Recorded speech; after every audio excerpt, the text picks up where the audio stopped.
Para naman sa ating balitang abroad, tinamaan ng magnitude 7.8 na lindol ang bansang Iran. Nag-iwan naman ito ng 45 patay sa kalapit nitong bansa.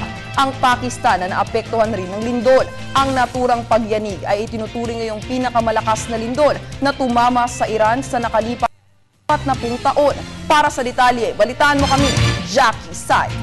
Ang 7.8 na lindol ang timog silangan ng Iran na ikinamatay ng 35 katao sa kalapit na bansang Pakistan. Umabot din sa India at Gulf Arab States ang pagyanig na dahilan ng pagkasira ng ilang maraming tahanan at gusali.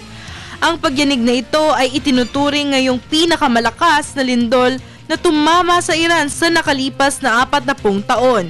Ayon sa mga opisyal sa Pakistan, mahigit 30 ang kumpirmadong nasawi at 150 naman ang nasugatan sa lalawigan ng Mashkil na matatagpuan sa timog kanluran ng Pakistan.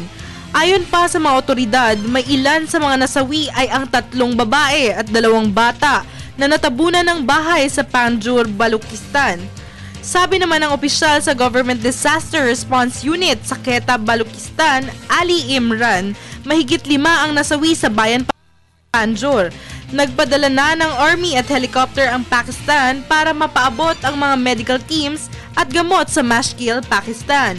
Samantala, wala namang naitalang nasugatan o nasawi sa bansa ng Iran na siyang pinagmulan ng nasabing lindol.